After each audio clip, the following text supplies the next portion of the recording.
किसी समस्या का आपने समाधान किया हो, या कोई ऐसा आपकी बनाई हुई कोई ऐसी वस्तु हो जिससे हम आज लाभ उठा रहे हो, जो हमारे दुख को कम कर रही हो, हमारे दर्द को कम कर रही हो, हमारी पीड़ा को कम कर रही हो। कौन सा आविष्कार आपने किया? क्या इंजन इन्होंने बनाया?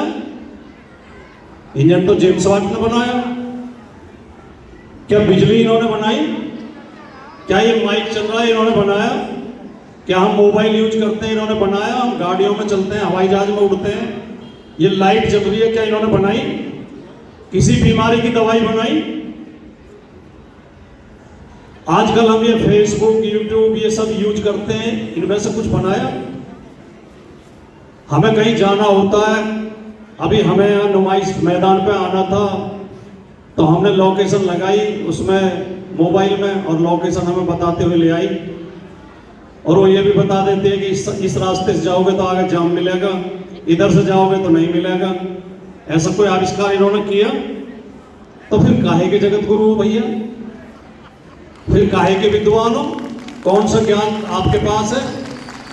हाँ, आपने हमें बताया कि हमने पूछा जी ये चंद्र ग्रहण सूर्य ग्रहण कैसे पड़ते हैं, थे कि इसकी माँ ग्रहण में लेट गई होगी, और मैंने खुद देखा है कि इनके इस बहकावे में आके, इस मूर्खता में आके कई लोग गर्भवती स्त्रियों को कई कई घंटे खड़ा कर रखते हैं, उन्हें बैठने नहीं देते, चारपाई पर लेटने नहीं देते।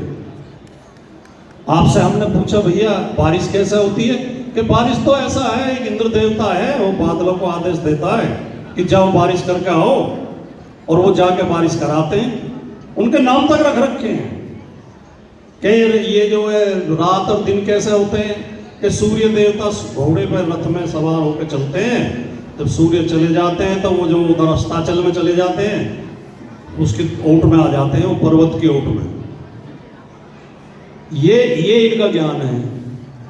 इन्हें ना तो ये पता, इन्हें यहां तक पता नहीं है कि गंगा नदी कहां से निकलती है।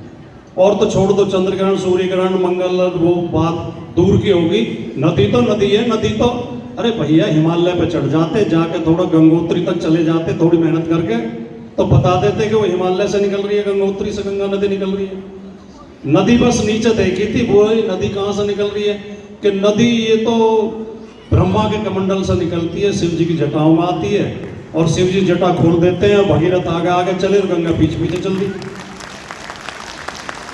तो हमारे बुद्धिजीवी वर्ग की केवल ये भूमिका है कि ये जो सदियों से अज्ञान चला आ रहा है, इस अज्ञान ने हमें आगे नहीं बढ़ने दिया, इस अज्ञान ने हमें कोई आविष्कार नहीं करने दिया।